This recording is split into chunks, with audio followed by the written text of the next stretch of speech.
그래서 오늘 말씀도 로마서를 이렇게 좀 나눌 텐데요. 오늘 말씀 나눌 차례가 로마서 6장입니다. 로마서 6장인데 6장에는 우리가 잘 아는 그 침례에 대한 부분도 나오지 않습니까? 6장 3절, 4절에는 침례의 그런 의미, 그런 부분들에 대해서 잘 나오고 있는데요. 사실은 제가 한 2년 전에 이렇게 공부할 때도 이 주제로 좀 이렇게 논문도 좀 쓰고 그랬어요. 그래서 많이 좀 이 부분을 했었는데, 그래서 로마서를 하면서 이 부분은 그래도 좀 나누기가 좀 쉬울 것 같다. 제가 또 이렇게 좀 많이 이렇게 좀 살펴본 부분들도 있고, 그리고 제가 로마서를 2월 초에 2월 1일인가 나누고 지금 거의 한 2달 정도 이렇게 됐는데요. 그러면서 그 다음 말씀들을 준비를 했는데 이 2달 동안 준비를 하는데 이 로마서 말씀이 준비가 안 되는 거예요. 그래가지고 또 뭐 주일 말씀 나눌 때도 이 다른 또 주님이 주셔서 다른 말씀으로 이렇게 나누게 됐는데요. 그러면서 다시 한번 참 하나님의 은혜가 아니면, 하나님이 도와주지 아니하시면 참 저희가 아무것도 할 수 없다라고 하는 그런 생각들을 이렇게 해보게 되면서 제가 참 주님 앞에 회개하는 또 마음과, 아이고 주님, 그런데 왜 이렇게 말씀도 안 주시면서 말씀을 나누라 하십니까 하는 그런 마음들도 한편으로는 좀 또 들기도 했었습니다. 참 이 연약한 저희가 참 하나님의 은혜로 이렇게 살아가는 인생임을 보게 됩니다. 그래서 제가 오늘 어떤 뭐 PPT로 해서 말씀을 순차적으로 정리하는 것보다 또 그 가운데 주님이 그렇게 했을 때 또 저에게 또 이런 깨달음을 주셔서, 또 최근에 우리 모세오경 성경 공부를 하지 않습니까? 거기에 또 출애굽의 이 홍해를 건너는 사건과 또 이런 침례에 대해서도 같이 교제를 했는데, 참 그런 부분들을 또 하면서도 주님께서 주시는 교훈이 있어서 그것을 함께 이렇게 나누도록 하겠습니다. 우리 로마서 6장 말씀 보시겠습니다.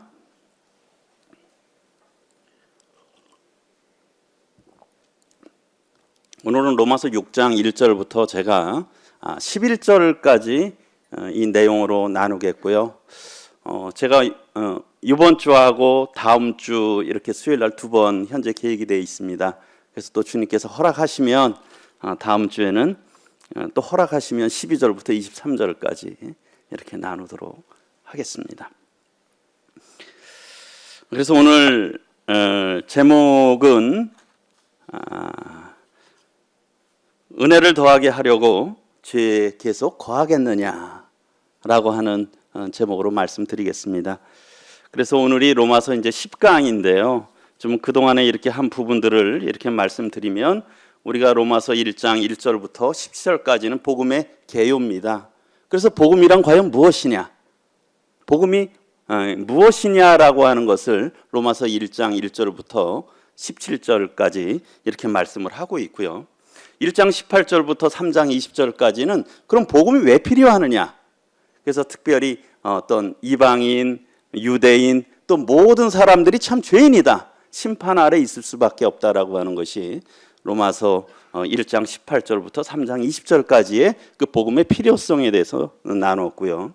그 다음에 로마서 3장 21절부터 5장까지, 지난번 9강까지 제가 나눈 부분들이, 그래서 특별히 이 사람의 의로 안 된다라고 하는 것입니다.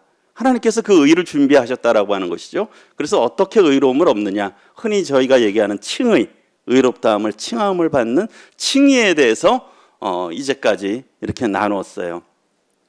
그리고 오늘부터 이제 6장입니다. 6장부터 8장은 그러면 우리가 의롭다함을 얻었으면 그에 맞는 거룩한 삶을 살아가야 된다라고 하는 것이죠. 그것이 성화의 삶이죠. 그래서 제가 왜 이 6장 말씀을 시작하는 게 참 어려웠을까 하는 것을 오늘도 이렇게 다시 생각을 해봤어요. 몇 달을 이렇게 지났는데도 참 저에게 담대함이 없고 감동이 없고 왜 그럴까 이렇게 생각을 해보게 되면서 우리 5장까지는 이미 이루어진 사실이잖아요. 구원받은 성도들은. 그렇지 않습니까? 우리가 다 경험한 거예요. 경험한 거죠. 우리가 의롭다함을 얻었잖아요. 그런데 이제 6장부터 8장은 우리가 살아내야 되는 거잖아요. 물론 하나님의 은혜로 살지만 이 성화의 삶이지 않습니까? 참 그런 부분들을 생각을 하게 될 때 또 이렇게 제 자신을 비춰볼 때 참 그런 부분들이 제 마음에 어떤데 이렇게 온전히 역사하지 못하는 그런 부분들이 있지 않았나 하는 그런 생각이 들어서 참 한편으로는 어려운 말씀이다 하는 그런 생각이 들었던 것 같습니다. 어쨌든 이 6장부터 8장은 어떻게 의로운 삶을 살아갈 수 있을까? 이 성화의 삶을 살아갈 수 있을까? 특별히 우리 성도들에게 아주 매우 중요한 주제라고 생각이 듭니다. 그래서 첫 번째로 그 1절의 앞부분에 보게 되면 그런즉 우리가 무슨 말 하리요? 은혜를 더하게 하려고 죄에 거하겠느냐? 저희들 혹시 저기 그런 분들 있지 않습니까? 어떤데 복음 이렇게 전하면 예수 그리스도로 말미암아 다 죄 용서함 받는다. 그래서 과거와 현재와 미래의 죄도 다 용서해 주셨다. 그 사실을 믿으면 구원받는다라고 이런 복음을 전하시잖아요. 그렇죠? 그런데 그 중에 어떤 분들 그렇게 반응하는 분들이 있죠. 그렇게 전했을 때 좀 올바른 태도는 무엇입니까? 참 하나님 감사합니다. 그 은혜에 대해 감사하고 하나님 기뻐하시는 뜻대로 살겠다라고 반응을 보여야 올바른 반응이잖아요. 그런데 어떤 반응 보이는 분들이 있습니까? 그럼 이제 막 살아도 되겠네요. 예? 이미 죄가 다 용서받았으니까 그러면 뭐 막 살아도 되겠네요. 그래도 어차피 천국 가는데. 그런 발언, 여기에 내용이 그런 내용입니다. 특별히 이 부분의 말씀은 5장 20절에서 이렇게 또 기인했다고도 생각할 수 있는데요. 율법이 들어온 것은 범죄를 더하게 하려 함이라. 그러나 죄가 더한 곳에 은혜가 더욱 넘쳤나니. 그러니까 죄가 더한 곳에 은혜가 더욱 넘쳤다. 우리 복음서의 많은 말씀에도 누가복음 7장에서도 주님이 그런 말씀을 하셨잖아요. 한 여인이 이 바리새인 집에 집에 예수님이 초대 받았을 때 한 여인이 참 이 향유 옥합을 깨트려서 그것을 깨트리고 그의 머리카락으로 예수님의 발을 닦고 눈물을 흘리면서 하는 것을 보게 되면서 그 바리새인이 그 여인에 대해서 판단하는 마음을 갖는 겁니다. 그분이 선지자였다면 참 이 죄인이 어떤 죄인인지 알 텐데. 그랬을 때 예수님이 어떤 말씀하셨냐면 500데나리온 빚진 사람과 50데나리온 빚진 사람 둘 다 갚을 것이 없어서 탕감을 받았다. 그럼 누가 더 사랑하겠느냐? 누가 더 사랑하겠습니까? 500데나리온 더 많이 탕감받은 자가 더 사랑한다라고 하는 것이죠. 뭐 어찌 보게 되면 여기에 보게 되면 은혜를 더하게 하려고 죄에 거하겠느냐? 더 많이 은혜 받으려고 이제 그러한 이런 좋지 않은 시각으로 보는 사람들이 있다라고 하는 것입니다. 그러나 사실 이 본절의 의미는 무엇입니까? 이런 율법으로는 율법이 주신 의미에 대해서도 말씀하고 있잖아요. 다시 율법이 들어온 것은 뭡니까? 범죄를 더하게 하려 함이라. 우리 그 뒤에 보게 되면 로마서 7장 14절에 7장 로마서 7장 13절 보겠습니다. 12절로 보게 되면 이로 보건대 율법은 거룩하고 계명도 거룩하고 의로우며 선하도다. 그런즉 이 선한 것이 내게 사망이 되었느냐? 그럴 수 없느니라. 오직 죄가 죄로 드러나기 위하여 선한 그것으로 말미암아 나를 죽게 만들었으니 이는 계명으로 말미암아 죄로 심히 죄되게 하려 함이라. 율법을 주신 목적은 무엇입니까? 죄로 정말 심히 이 죄가 되는 거잖아요. 그렇죠? 율법은 잣대와 같은 겁니다. 이 잣대는 명확히 되면 어떻습니까? 거기에 도달하는지 도달하지 못하는지 그런 것들을 알 수가 있잖아요. 그런 것들이 없으면 얼마나 큰지 얼마나 작은지 그런 것들을 알 수가 없잖아요. 그러니까 율법을 주신 목적은 뭐냐면 죄로 심히 죄되게 하려 함이라 라고 하는 것들을 이렇게 말씀을 하면서 그러나 죄가 더한 곳에 그렇게 죄가 많지만 그 가운데 하나님의 은혜가 더 크게 넘쳤다라고 하는 부분들을 말씀하는 것입니다. 그런데 이런 것들이 전해지면 그것을 좋지 않은 마음으로 받는 사람들은 그러면 은혜를 더하게 하려고 죄를 지어도 되겠네 하는 그런 태도를 갖는다라고 하는 것이. 그것은 이런 바른 태도가 아닌 것이죠. 그리고 여기에 우리 5장 20절에도 은혜라고 했을 때 우리 은혜가 뭔지 잘 아시겠지만 그 앞에 우리 4장 보겠습니다. 은혜 4장 4절 일하는 자에게는 로마서 4장 4절입니다. 일하는 자에게는 그 삭시 은혜로 여겨지지 아니하고 보수로 여겨지거니와 여기에 보게 되면 이 은혜가 이 카리스인데요. 카리스 여기 다 같은 카리스라고 하는 단어로 사용되고 있어요. 그런데 여기 보게 됩니까? 일하는 자에게는 그 삭시 은혜가 아니라는 것입니다. 그렇죠? 일하는 자들이 받는 돈은 무엇입니까? 그건 품삯이잖아요. 마땅히 받아야 되는 거예요. 그런데 어떻습니까? 일을 안 했는데 받으면 그것이 무엇입니까? 그것이 은혜인 거예요. 그래서 이제 그 다음에 일한 것이 5절에 일을 아니할지라도 경건하지 아니한 자를 의롭다 하시는 일을 믿는 자에게는 그러니까 일을 하지도 않았어요. 경건하지도 않아요. 그런데 하나님께서 일한 것처럼 경건한 것처럼 우리를 봐주시고 보아주시는 것이 그것이 뭡니까? 그게 은혜죠. 이게 하나님의 은혜입니다. 이런 하나님의 은혜를 더하게 하려고 죄에 계속 거하길 수가 있느냐는 것이요. 어떻겠습니까? 계속 거할 수가 없다라고 하는 것이죠. 그래서 다시 이제 우리 6장 1절로 가보게 되면 그런즉 우리가 무슨 말하리요? 은혜를 더하게 하려고 죄에 거하겠느냐? 여기서 죄는 우리 헬라어로 하마르티아라는데요. 이 특별히 이 6장에서만 이 하마르티아가 16번 나오고요. 7장 8장에서는 7장 8장에 20번이 나와요. 그리고 그 이후에는 한 2번 정도 나옵니다. 그리고 그 6장부터 그 앞부분의 5장에는 한 10번 정도밖에 안 나와요. 그러니까 어떻습니까? 보니까 6, 7, 8장에 몇 번입니까? 36번이 나옵니까? 그러니까 굉장히 많이 나오는 단어죠. 그러니까 여기서 다루는 단어가 이 죄입니다. 그런데 이 어원이 하마르타노인데 그 원래의 의미는 뭐냐면 이렇게 우리가 활을 탁 쏘잖아요. 그랬을 때 관역에서 벗어나다. 관역에서 벗어나다. 그래서 상을 얻지 못하다. 그게 죄예요. 그리고 이제 어떤 그런 죄, 그런 그 잘못된 행위들을 이렇게 말하기도 하고요. 그러니까 우리가 이런 것들을 생각할 때 누가 생각이 납니까? 첫사람 아담이 생각이 나잖아요. 하나님께서 아담을 아주 존귀한 자로 만들었잖아요. 죄가 없는 자로 만들었어요. 하나님께서 특별한 목적을 가지고 하나님 앞에 영광 돌리고 하나님과 교제하면서 그 가운데서 누리도록 만들었지 않습니까? 그게 창조의 목적이잖아요. 그가 쏴서 맞춰야 될 관역이에요. 그렇지 않습니까? 그게 의도는 바잖아요. 그런데 어떻습니까? 그가 누구의 말을 들었습니까? 사단의 말을 듣고 그리고 이 선악과를 따먹음으로 이 범죄했잖아요. 이게 타락인데 그것이 죄라고 하는 거예요.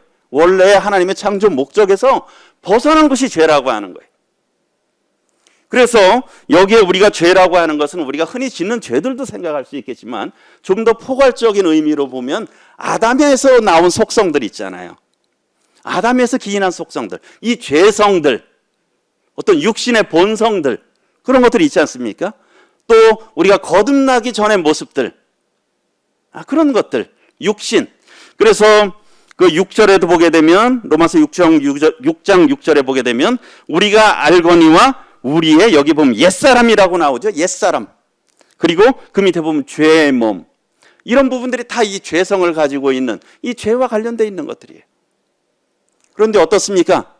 이런 죄라고 하는 것은 개선이 되겠습니까? 이건 개선이 안 되는 거예요. 이 죄는 개선이 안 돼요. 죄는 이 죽어야 해결이 되는 겁니다. 그리고 그래서 하나님께서 택하신 방법은 뭐냐면 이 사람을 개선해서 쓰려고 하는 게 아니라 사람을 죽여서 새로운 피조물로 만드는 것이 하나님의 뜻이에요. 그것이 하나님의 뜻입니다. 그래서 죄인을 개선하는 것이 아니잖아요. 그래서 요한복음 3장에서 니고데모가 왔을 때 예수님에 대해서 그가 참 어떤 그 존경심을 표했잖아요. 당신은 선한 선생이다. 하나님께서부터 오신 분이다. 그런데 예수님은 뭐라고 말씀하고 있습니까? 내가 거듭나지 아니하면 하나님의 나라를 볼 수 없느니라. 그렇게 참 이런 점잖은 사람, 참 이런 양심적인 사람, 지식적인 사람도 안 된다라고 하는 것입니다. 거듭나야 된다라고 하는 거예요. 이 죄는 어쩔 수 없다. 죽고 다시 살아나야 된다는 것이에요. 그래서 이 죄에 거하겠느냐? 계속 죄 가운데 계속 거하겠느냐 하는 것이죠. 그리고 또한 이 거하다, 여기 보면 거하다라고 하는 것은 에피메노라고 이렇게 헬라어로 표기가 되어 있더라고요. 근데 거하다라는 건 우리 흔히 알듯이 그 가운데 아주 지속적으로 머물고 있는 거예요. 지속적으로. 우리 성도님들도 구원받은 후에도 참 우리가 해도 실수로 죄를 짓습니까? 안 짓습니까? 짓잖아요. 그렇죠? 아침에 참 말씀 묵상하고 참 충만해서 참 주님 기쁘게 이렇게 살아가야 되겠다, 뜻대로 살아가야 되겠다라고 하는데 갑자기 누군가가 나를 굉장히 화가 나게 하면 어떻게 됩니까? 화가 치밀어 올라서 반응하기도 하잖아요. 여기서 말하는 죄라고 하는 죄, 계속 머물러 있다라고 하는 것은 그런 의미가 아니라고 하는 것이죠. 물론 그런 것도 우리가 성숙돼야 되지만, 그러나 이 죄 가운데 아주 계속 머물러 있다는 거예요. 마치 롯이 이 소돔성에 머물러 있듯이 죄 가운데서 계속 머물러 있는 거예요. 계속 머물러 있는 것이. 그렇게 해서는 안 된다라고 하는 것입니다. 그래서 그런 계속 머물러 있다라고 하는 것들이 물론 어떤 죄, 습관적인 죄들이 있잖아요. 어떤 술 중독이 있다라든가 또는 어떤 게임이라든가 어떤 범죄라든가 그런 여러 가지가 있잖아요. 그런 것들도 물론 포함되지만 우리는 여기서 좀 더 넓은 의미도 생각할 수 있다고 생각이 들어요. 이 죄라고 하는 것이 본질적으로 무엇이라 그랬습니까? 아담의 속성이라 그랬잖아요. 이 죄성이잖아요. 결국 그 아담의 속성, 죄성은 무엇입니까? 자기중심적인 삶 아니에요? 자기가 하고 싶은 대로 사는 삶, 자기가 원한 대로 사는 삶, 그렇죠? 자기가 주인 돼서 살고 싶은 거, 이게 죄잖아요. 죄. 그런데 저도 이제 그런 부분들을 생각하면서 저도 여전히 그렇게 머물고자 하고는 그런 욕심이 제 가운데 있다라고 하는 것이, 제 중심적으로 살고 싶은, 이 죽기가 싫은 거예요. 저를 포기하기가 싫은 거예요. 그러나 우리가 죄에 계속 자기중심적으로 살아서는 안 된다라고 하는 것이죠. 물론 어떤 우리가 특정 죄, 어떤 습관적인 죄도 잘못된 거지만 더 이런 넓은 의미로 봤을 때 우리 중심적으로 사는 것들도 이 보기에 이 죄라고 하는 거예요. 계속 그 가운데에서. 그러니까 우리가 자칫하면 그런 생각할 수 있잖아요. 이제 난 구원받았어. 그냥 그래서 어떻습니까? 최소한의 성도들이 하는 수준만 하면 돼. 그냥 아니면 적당히 교회 나오면 되고요. 그렇죠? 적당히 섬기면 되고 그냥 한 보통만 하자. 그것이 하나님 앞에서는 바른 태도가 아니잖아요. 그렇지 않습니까? 그것은 바른 태도가 아닌 것이에요. 그것은 그렇게 하자는 건 뭡니까? 나의 죄성이 그것을 자꾸 요구하고 있잖아요. 죄에 거하고 싶어 하는 거예요. 나 중심적으로. 그래서 교회에 오는 것도 이 자기에게 유익이 되면 기쁨이 되고 그렇지 않으면 별로 기쁨이 안 되는 거예요.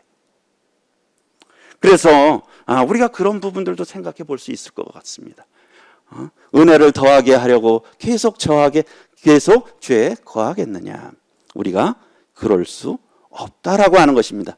그러면은 왜 그럴 수 없느냐? 2절에 이제 그 답을 해주고 있어요. 1번은 질문이죠. 은혜를 더하게 하려고 계속 죄에 거하겠느냐? 2절은 답변하고 있습니다. 뭐라고요? 그럴 수 없느니라. 그렇게 살아서는 안 된다라고 말하고 있어요. 그러면서 그 이유를 말씀하고 있죠. 죄에 대하여 죽은 우리가 어찌 그 가운데 더 살겠느냐? 아까 죄는 개선이 안 된다 그랬잖아요. 죄에 대해서 죽었다라고 하는 것이죠. 그래서 우리가 이런 부분들을 좀 더 우리가 시각적으로 보기 위해서 우리 금요일이 아니죠. 요즘은 우리 모세오경 성경 공부하는데 저도 이제 그것을 이렇게 다시 하면서 참 그것을 이렇게 다시 이렇게 생각을 하게 됐는데요. 우리 고린도전서 10장 말씀 보겠습니다.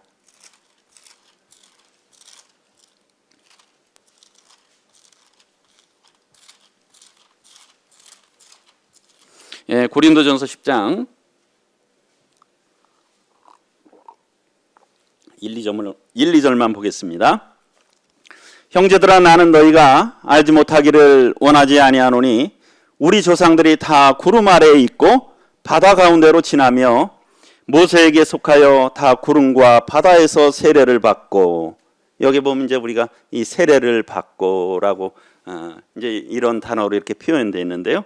우리 모세오경 공부를 같이 하신 분들은 또 이 부분들에 대해서 또 많이 생각을 하셨을 것 같은데요. 여기 보면 바다 가운데로 지나고, 그 다음에 바다에서 세례를 받고, 우리 어느 바다가 생각이 납니까? 홍해 바다가 생각이 나잖아요. 그들이 홍해 바다를 이렇게 건너온 것을 이 성경 바울은 마치 이 세례를 받은 것과 같은 그런 부분들을 이렇게 묘사하고 있어요. 그 모습들을 잘 보여준다라고 하는 것이죠. 그러면서 우리 다시 이 출애굽기 말씀을 보도록 하겠습니다. 출애굽기 13장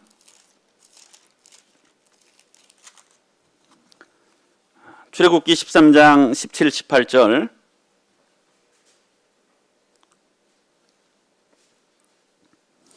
18절. 바로가 백성을 보낸 후에 블레셋 사람의 땅에 길은 가까울지라도 하나님이 그들을 그 길로 인도하지 아니하셨으니 이는 하나님이 말씀하시기를 이 백성이 전쟁을 하게 되면 마음을 돌이켜 애굽으로 돌아갈까 하셨음이라. 그러므로 하나님이 홍해의 광야길로 돌려 백성을 인도하시매. 우리 여기 성도님들 다 아실 겁니다.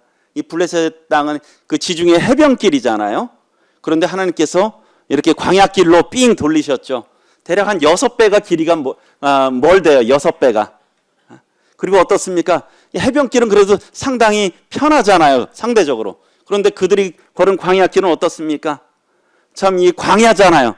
그리고 높은 어떤 바위와 암석들이 있는 참 가기 어려운 길이에요.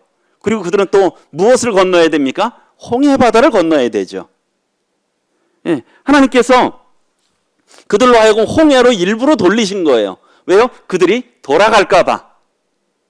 다시 돌아갈까 봐. 그럼 왜입니까? 이제는 다시 돌아가지 못하도록. 이젠 그들은 오직 뭡니까? 오직 전진이에요. 그래서 우리가 홍해에 대해서 우리 14장 26절에 보게 되면 14장 26절 여호와께서 모세에게 이르시되 내 손을 바다 위로 내밀어 물이 애굽 사람들과 그들의 병거들과 마병들 위에 다시 흐르게 하라 하시니 모세가 곧 손을 바다 위에 내밀매 새벽이 되어 바다의 힘이 회복된지라. 애굽 사람들이 물을 거슬러 도망하나 여호와께서 애굽 사람들을 바다 가운데 엎으시니 물이 다시 흘러 병거들과 기병들을 덮되 그들의 뒤를 따라 바다에 들어간 바로의 군대를 다 덮으니 하나도 남지 아니하였더라. 싹 죽이셨어요. 그렇죠? 애굽 바로와 그 군대들을 아주 싹 죽여버렸죠. 그리고 그 29절에 그러나 이스라엘 자손은 바다 가운데를 육지로 행하였고 물이 좌우에 벽이 되었더라. 모세를 따라 이 바다를 그냥 걸어간 거예요. 그렇죠? 마른 땅으로. 그러나 사실 어찌 보면 그들도 이 바닷속을 통과한 거잖아요. 그렇지 않습니까? 이 죽음의 길을 통과한 거죠. 모세를 따라서. 그리고 그들을 쫓아오던 바로와 애굽의 병사들도 다 죽었어요. 그리고 30절에 그날에 여호와께서 이같이 이스라엘을 애굽 사람의 손에서 구원하심에 이스라엘이 바닷가에서 애굽 사람들이 죽어 있는 것을 보았더라. 그들이 다 죽어 있는 것들을 봤어요. 하나님이 그것을 다 보이셨어요. 그럼 이제 이스라엘 백성들의 입장에서는 어떻습니까? 다시 애굽으로 갈 수 있습니까? 못 갑니까? 못 가잖아요. 그리고 그들을 쫓아오던 바로는 어떻게 됐습니까? 바로도 죽었고요. 애굽 병사들도 다 죽었어요.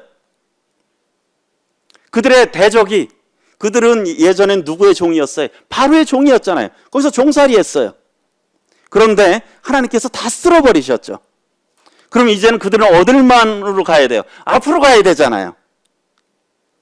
이것이 우리의 성도의 또 삶이라고 하는 것이, 그것이 우리가 잘 나타내는 것이 이 침례라라고 하는 것이죠. 그러니까 이스라엘 백성들이 이제는 홍해 이쪽 편에 왔을 때 이제 애굽은 완전히 이제는 저쪽 편이에요. 갈래도 갈 수도 없고 그 대적도 다 죽었고 이제는 오직 하나님만 바라보면서 앞으로 가야 돼요. 그렇지 않습니까? 그런데 참 우리의 그 백성들의 연약함이 있었잖아요. 그 나중에도 보게 되면 16장에도 보게 되면 16장 3절에 보게 되면 그들이 원망하잖아요. 이스라엘 자손이 그들에게 이르되 우리가 애굽 땅에서 고기가마 곁에 앉아 있던 때와 떡을 배불리 먹던 때에 여호와의 손에 죽었더라면 좋았을 것을. 이 광야에서 먹을 것이 없고 힘드니까 아이고, 차라리 그냥 애굽에 그대로 살 걸.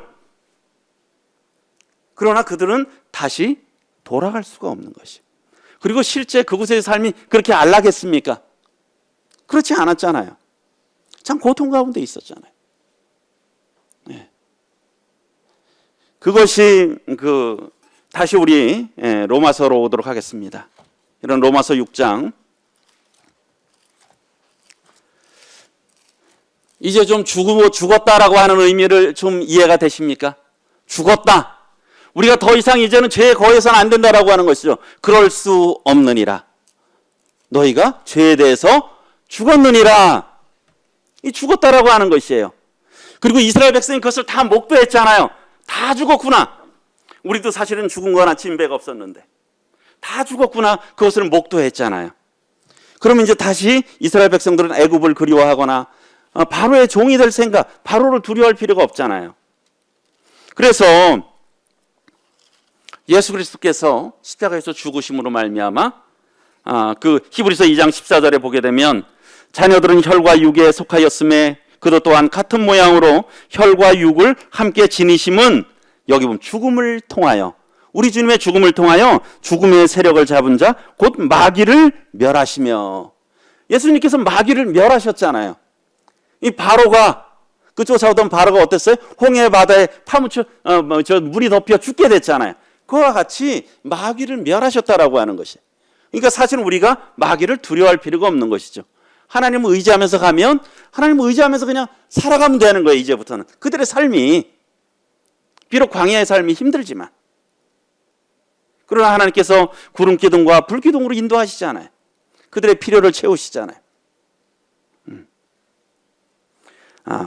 그래서 다시 우리 로마서 6장에 오시면, 그래서 1절에서는 질문하고 있습니다. 우리가 계속 죄에 거하겠느냐? 그런데 답변은 뭡니까? 그럴 수 없다. 왜 그럴 수 없느냐? 우리는 죄에 대해서 죽었다라고 하는 것입니다. 마치 우리가 그 그림으로 보면 홍해를 통과하듯이, 그리고 바로가 죽었고 애굽과 완전히 철저히 단절되었듯이, 그것이 여기서 말씀하고 있는 것이죠. 그러면서 이제 3절, 4절에서 무엇을 말씀하고 있습니까? 우리가 잘 아는 침례를, 여기는 침례를 설명하기 위한 것들보다는 이런 것들을 말씀하기 위해서 침례를 사용을 하고 있는 거예요. 침례의 의미가 무엇이냐? 3절에 무릇 그리스도 예수와 합하여 우리 세례를 받은 우리는 그의 죽으심과 합하여 세례를 받은 줄을 알지 못하느냐? 그러므로 우리가 그의 죽으심과 합하여 세례를 받음으로 그와 함께 장사되었나니 이는 아버지의 영광으로 말미암아 그리스도를 죽은 자 가운데서 살리심과 같이 우리로 또한 새 생명 가운데에서 행하게 하려 함이라. 특별히 3절 4절에도 보게 되면 우리가 헬라어로 에이스나 신, 이게 함께라는 것이거든요. 함께. 여기 보면 우리 많이 나오죠. 또 합하여. 3절에도 보면 예수와 합하여, 또 죽으심과 합하여, 4절에도 보게 되면 그의 죽으심과 합하여, 그리고 그와 함께 장사되었나니. 이 새 생명 가운데서는 그 안이라고 하는 것이죠. 그러니까 여기서 말씀하고 있는 것은 우리가 그리스도와 이스라엘 백성들이 모세와 같이 이렇게 쫙 같지 않습니까? 하나잖아요. 모세를 따라서. 이 우리가 그리스도와 완전히 연합됐다라고 하는 것입니다. 그리스도와 함께 죽었다라는 거예요. 그래서 갈라디아서 2장 20절 내가 그리스도와 함께 십자가에 못 박혔나니 그런즉 이제는 내가 산 것이 아니요 오직 내 안에 그리스도께서 사시는 것이라 라고 하는 말씀이 그 말씀이잖아요. 우리가 다 죽었다라고 하는 거예요. 그리스도와 함께 죽었고 그리스도와 함께 다시 살았다라고 하는 이러한 사실, 우리가 계속 죄에 거해야 되겠느냐? 그거에 답변하면서 그럴 수 없다라고, 다 죽었다고 말씀하면서 또 부연해서 설명하면서 그리스도와의 침례, 연합된 침례를 말씀하고 있다라고 하는 겁니다. 그래서 우리 성도님들이 침례를 받잖아요. 그렇지 않습니까? 그거는 이제 나는 죽었고 장사됐고 다시 일어나면서 뭡니까? 이제는 새 생명 가운데 살기 위해서 우리를 이제 내가 살아가는 이유라는 거예요. 우리가 살아가는 이유라는 것이죠. 죄에 거해서는 더 이상 안 된다라는 것입니다. 그래서 이제는 우리가 사는 것이 나의 생명으로 하는 것이 아니라 예수 생명으로 산다 그러잖아요. 예수님의 생명으로, 예수님을 주인으로 모시고 그분이 기뻐하시는 뜻을 살아가는 것이 우리의 정체성이라는 것입니다. 그래서 뭐 이 3절 4절은 너무 잘 아시기 때문에 제가 이렇게 더 말씀을 드리지 않겠습니다. 그래서 우리가 이런 것들을 생각을 해보게 되면서 우리 갈라디아서 말씀 보시면 아까 갈라디아서 2장 20절도 말씀 드렸고 또 갈라디아서 3장 27절에도 보게 되면 여기에도 보면 이 침례 세례에 대해서 나오죠. 누구든지 그리스도와 합하기 위하여 세례를 받은 자는 그리스도로 옷 입었느니라. 물론 이것이 뭐 우리가 실제 아는 그런 침례 그런 의미들도 있겠지만 실제 어떤 그런 상징적인 의미로 우리가 그리스도와 함께 연합됐다라고 하는, 이제는 우리는 누구의 옷을 입었습니까? 그리스도의 옷을 입은 거예요. 그리스도로 완전히 옷 입은 거죠. 그래서 우리가 누구라 그럽니까? 그리스도인이라 그러잖아요. 그리스도인.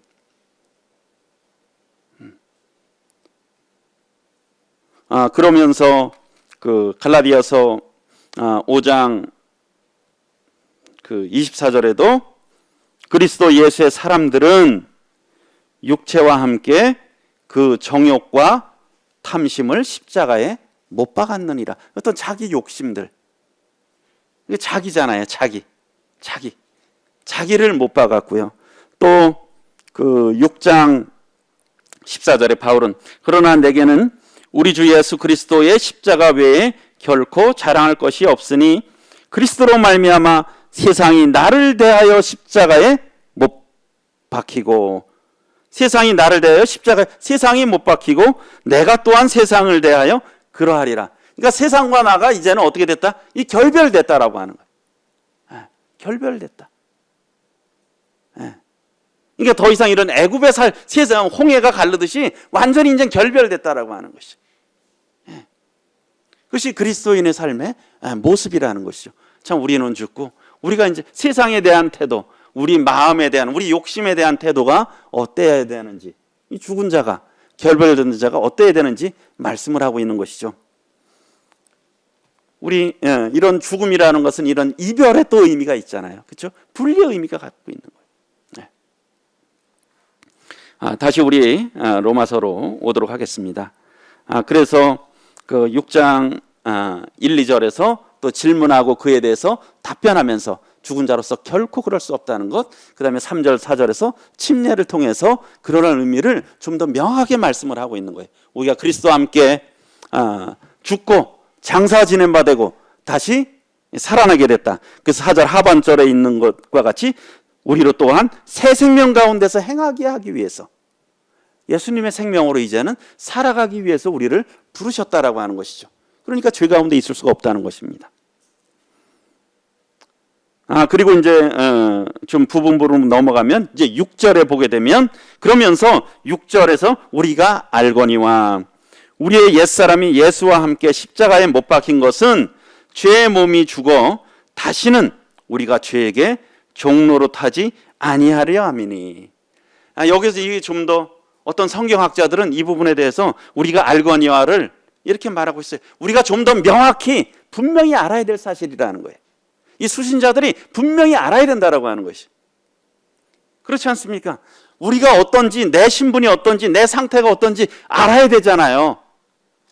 그게 알지 못하면 참 그것은 뭐 제대로 살 수가 없잖아요.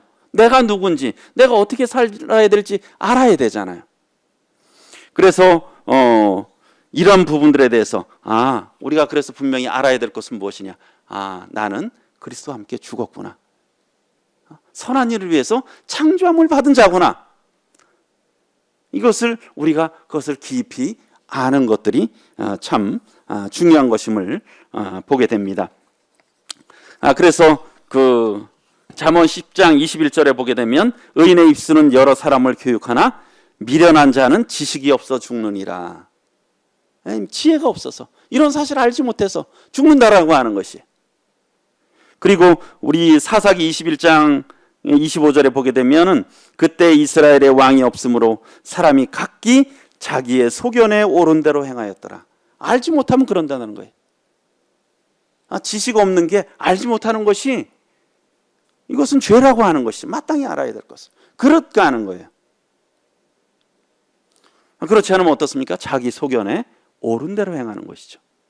자기 소견에 옳은 대로 행하는 거예요. 그래서 오늘 저도 그렇고 우리 형제자매님들도 이러한 시간들을 통해서 우리가 어떤 사실을 알게 됐습니까?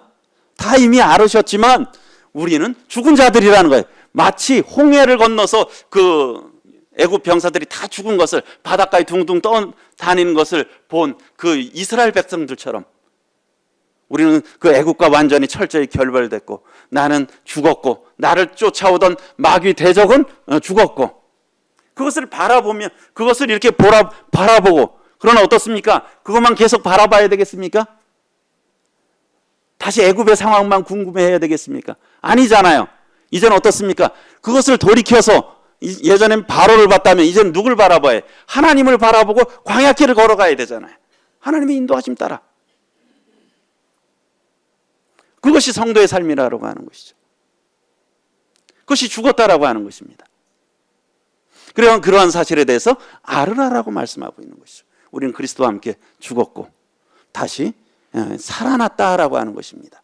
그것이 우리가 깊이 또 알아야 될 상황이고요. 그리고 어떻습니까? 그런 부분들을 알았다 그러면 거기에서만 그치는 것이 아니라 10절 말씀 보겠습니다. 그가 죽으심은 저 예수님 말씀하시죠. 그가 죽으심은 죄에 대하여 단번에 죽으심이요 그가 살아계심은 하나님께 대하여 살아계심이니 이와 같이 너희도 너희 자신을 죄에 대하여는 죽은 자요 그리스도 예수 안에서 하나님께 대하여는 살아있는 자로 여길지어다. 여기 보면 특별히 죄에 대하여 죽었다. 하나님께 대하여 살았다. 아까 그 이스라엘 백성들이 어떻습니까? 애굽을 볼 때는 이렇게 바라봤을 거 아니에요. 애굽을. 그렇지 않습니까? 그쪽을 대해서 봤을 거 아니에요. 다 죽었잖아요. 그렇지 않습니까? 그리고 그들을 압제하던 모든 것들이 또는 애굽에서 많은 것들을 쌓아놨을 수도 있잖아요. 그렇죠? 그런 것들이 이제는 다 끝났어요. 더 이상 건너갈 수가 없어요. 쫓아오던 대적도 죽었고 죄에 대해서는 죽은 거죠. 그 다음에는 어디를 봐야 됩니까? 이제 하나님을 보고 따라가잖아요. 그렇지 않습니까? 우리의 모습도 그렇다는 거예요. 죄에 대해서는 오늘 우리가 또 이렇게 다시 생각할 것은 죄에 대해서는 내가 참 죽었구나. 세상에 대해서도 단절됐구나. 그러면서 우리가 계속 아쉬워하면서 거기를 바라봐야 되겠습니까? 아니잖아요. 이제는 하나님에 대해서 내가 살아났네. 하나님을 대해서 산자로서 살아가야 되겠네. 그분을 바라보며 살아가게 돼야 되겠네. 그렇게 여기라는 것이죠. 계속. 그렇게 인정하라라고 하는 것입니다. 그러니까 이스라엘 백성들이 더 이상 애굽을 바라봐서는 안 되는 것이에요. 이제 바에서 죽은 바로를 두려워할 필요가 없잖아요. 그쪽을 바라봐서는 안 되는 것이죠. 누구를? 하나님을 바라보며 하나님을 의지하면서 살아가야 되는 것이 그들이 따라가야 될 길이에요. 그런데 어떻습니까? 그들이 결국은 실패했잖아요. 어떻습니까? 자꾸 애굽으로 돌아가려고 하니까. 그래서 결국 실패했어요. 그래서 여호수아와 갈렙여인은 다 가나안 땅에 들어가지 못했지 않습니까? 예, 또 주님이 허락하시면 다음 주에는 이 고린도전서 10장 하반부에 있는 부분과 함께 좀 말씀을 나누고자 하는데요. 예. 그래서 우리가 자꾸 우리는 그런 게 있잖아요. 편한 게 좋지 않습니까? 그렇죠? 육신으로 돌아가고 싶은 본능이 있잖아요. 나를 위해서 살고 싶은 마음이 있다는 것이에요. 그런데 우리가 이제는 그런 것들이 이럴 때마다 우리가 끊어야 된다라고 하는 거죠. 여기고 다시 하나님을 바라보고 하나님에 대해서 살아있는 자로. 그래서 이와 같이 너희도 너희 자신을 죄에 대하여는 죽은 자요 그리스도 예수 안에서 하나님께 대하여는 살아있는 자로 여길지어다. 그것을 계속 이렇게 여기면서 살아가는 것이죠. 이 여길지어다가 이제 로기조마이랍니다, 헬라어로. 그런데 그것이 무슨 의미냐면은 이 목록을 작성하다라고 하는, 목록을 작성하다 또는 계산하다라고 하는 뜻입니다. 그러니까 우리 혹시 자매님들 가계부들이나 또 예산 같은 거 쓰면 어떻습니까? 예를 들면 남편분들이 벌어오시 이런 급여나 이런 것들은 어떻습니까? 다 예를 들면 떼어놓고 그러잖아요. 이거는 어떤 공과금이고 이건 좀 자녀들 또 양육비고 이렇게 떼어놓잖아요. 그렇지 않습니까? 이제 그런 계산하듯이 우리 예산들을 계산하듯이. 그러니까 우리 자신을 누구 걸로 떼어놔야 됩니까? 하나님의 것으로 떼어놔야 되는 거예요. 이게 우리 예산 같은 걸 전용화하면 안 되잖아요. 예? 그게 그대로 그렇게 쓰게 안 돼 있는데 거기서 갖다 막 쓰면 어떻게 됩니까? 문제되지 않습니까? 그렇죠? 원래는 그렇게 써서는 안 되는데 그걸 갖다 막 쓰는 거예요. 급하다고. 그래서는 안 된다는 것이죠. 그러니까 이거 하나님의 것으로 이렇게 잡아놓는 거예요. 그러니까 우리의 생애가 너희는 너의 것이 아니라 그랬잖아요. 값으로 산 것이라고. 하나님께 영광을 돌리는 게 사실은 우리의 정체성이지 않습니까? 그러니까 사실은 이런 여긴다라고 하는 의미는 이것을 하나님의 것으로 떼어놓는 거예요. 그렇게 계속. 나를 위해서 쓰고 싶을 때 이것은 내 게 아니지. 하나님의 것으로 떼어놓는 거예요. 그게 이제 계속 여긴다라고 하는 것입니다. 그래서 그 잠언 23장 7절에 보면 이런 말씀이 있습니다. 대저 그 마음의 생각이 어떠하면 그 위인도 그러하다. 그렇죠? 그렇지 않습니까? 그것도 다른 성경으로 표준 세번역으로 이렇게 되어 있습니다. 무릇 그 마음의 생각이 어떠하면 그 사람됨도 그러하다. 사람이 마음에 어떤 것을 자꾸 품느냐에 따라 어떻습니까? 우리 인생은 뭡니까? 선택의 연속 아닙니까? 그렇죠? 선택의 연속이에요. 늘 선택해야 돼요. 우리 형제자매님들도 오늘 그런 고민 안 하셨을 겁니다. 집회를 가야 될까 말아야 될까? 또는 어떤 주님을 위해서 어떻게 드려야 될까 말아야 될까? 그럼 많은 선택들 하지 않으세요? 그렇지 않습니까? 그럴 때 선택할 때 정하는 게 뭡니까? 우리가 흔히들 또 가치관이라는 거잖아요. 정말 중요하게 생각하는 것에 따라서 결정하잖아요. 그렇지 않습니까? 그러니까 여기 말씀처럼 대저 그 마음의 생각이 어떠하면 그 위인도 그러하다. 마음을 정말 어떻게 먹고 어떻게 살느냐에 따라서 그 사람의 됨됨이가 그런 겁니다. 그렇죠? 그 마음에 늘 품고 중요하게 생각하는 게 그 사람이에요. 그리고 그 사람들이 그렇게 결정하는 게 뭡니까? 그게 인생이잖아요. 그게 그 사람입니다. 그러니까 우리가 어떤 마음을 먹고 어떻게 사느냐, 그것은 우리 어떤 성경에 우리가 미친 마음으로 산다라고 하는 그런 거 있죠. 그렇게 살아서는 안 되는 것이잖아요. 다른 말씀. 우리가 이러한 마음 이렇게 여기면서 어떻습니까? 그렇게 살아가는 것이죠. 그래서 이제 다음 주에 하겠지만 그 다음에 12절부터 13절에는 이 드려라, 순종해라 그런 말씀이 나오잖아요. 그렇지 않습니까? 그래서 우리가 정말 아는 것이 참 중요하다라고 하는 것이에요. 그리고 그것을 그렇게 여기는 거예요. 하나님의 것으로 떼어놓는 것이죠. 그렇게 여기면서 우리가 계속 살아가려고 하는 거예요. 물론 하다 보면 조금 더 실수할 수도 있지만 계속 그렇게 간다라고 하는 것이죠. 그럴 때 어떻습니까? 하나님이 기뻐하시는 우리가 선택으로 갈 수 있다고 생각이 듭니다. 그래서 끝으로 제가 이제 11절까지 이렇게 말씀드렸고, 오늘 이렇게 말씀을 하면서 마지막으로 또 이게 다시 교훈을 이렇게 생각을 해보게 된다면, 앞서 말씀드렸듯이 우리가 정말 아는 것이 참 중요해요. 제대로 알아야 됩니다. 하나님의 말씀에 따라 우리를 향한 하나님의 뜻이 무엇인지, 하나님의 계획이 무엇인지, 하나님 앞에서 우리가 어떤 자들인지 그것을 분명히 아는 것이 정말 중요하다라고 하는 것이죠. 그리고 어떻습니까? 그거를 그렇게 알고 그대로 여기는 게 뭡니까? 그게 믿음이잖아요. 예수님이 우리 죄를 위해서 돌아가셨다. 그거 알면 안 되잖아요. 그렇죠? 알고 그렇게 여기고 믿잖아요. 믿으시잖아요. 그게 구원이지 않습니까? 그냥 아는 데서 그쳐서는 그 구원받지 못하잖아요. 그걸 자기 것으로 만들어야 되잖아요. 그렇게 여기는 거잖아요. 그래서 나의 죄가 용서됐구나. 그것을 우리가 여기잖아요. 그리고 어떻습니까? 평안하시죠, 성도님들? 구원에 대해서는 평안하지 않으십니까? 평안하시잖아요. 왜 평안하세요? 그렇게 여기시잖아요. 하나님이 말씀하신 걸 그대로 여겼어요. 그래서 우리가 그게 평안해요. 그게 믿음이잖아요. 이 말씀도 근데 우리가 복음도 어떻습니까? 먼저는 알아야 되잖아요. 그런 사실들에 대해서. 그와 마찬가지로 우리가 그리스도 안에서 우리가 어떻게 어떻게 의롭게 살아갈 수 있을까? 아니면 그냥 이대로 계속 죄지며 살아가도 될까? 그랬을 때 하나님의 답변은 뭡니까? 그럴 수 없다. 너희는 다 죽었다. 그리고 다시 새 생명 가운데 부활했다. 이제는 세상에 대해서 사는 것이 아니라 죄에 대해서는 죽고 하나님에 대해서 산 자로 살아가라. 그렇게 여겨라. 그렇게 믿음으로 받아들이라는 거예요. 그래서 그 믿음을 따라 가라라고 하는 것이죠. 그것이 여긴다는 것입니다. 그래서 우리가 이런 사실들에 대해서, 진리에 대해서 알고 여기는 것은 굉장히 중요하다고 생각이 됩니다. 왜요? 그것은 우리의 됨됨이를 말하는 거거든요. 우리의 인생을 결정짓습니다. 우리가 흔히 성 어거스틴이라고 있지 않습니까? 어거스틴, 참회록을 쓴 어거스틴이 아주 그 예수님 믿기 전에는 굉장한 아주 그냥 방탕자였대요. 굉장히 아주 타락한 사람이었는데 그 하나님의 특별한 은혜로 그분이 예수님을 믿고 거듭났어요.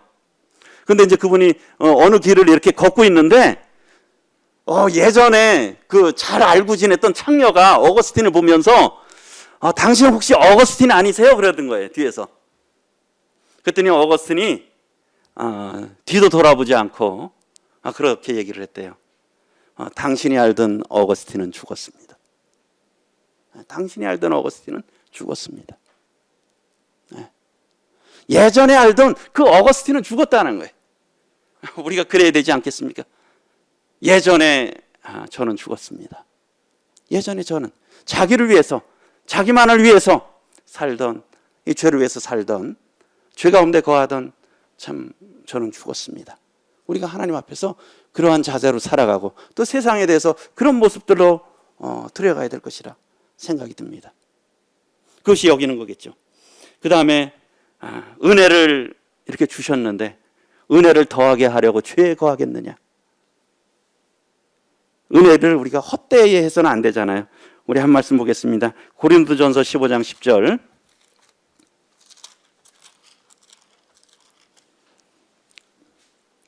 고린도전서 15장 10절. 그러나 내가 나된 것은 고린도전서 15장 10절입니다. 그러나 내가 나된 것은 하나님의 은혜로 된 것이니 내게 주신 그의 은혜가 헛되지 아니하여, 여기 헛되지 아니하여 내가 모든 사도보다 더 많이 수고하였으나 내가 한 것이 아니요 오직 나와 함께 하신 하나님의 은혜로라. 사도 바울이 하나님의 자녀된 건, 나된 것은 하나님의 은혜잖아요. 그렇지 않습니까? 그리고 하나님의 은혜가 헛되지 않았다라고 바울은 고백하고 있어요. 그 헛되지 않음의 그 결과로 어떻습니까? 그가 하나님을 위해서 수고한 것이죠. 그렇지 않습니까? 은혜에 보답하는 양으로 사는 거예요. 죄만 안 짓는 수준이 아니라, 죄만 안 짓는 수준이 아니라 그 은혜에 보답하는 양으로 살았다라고 하는 것이죠.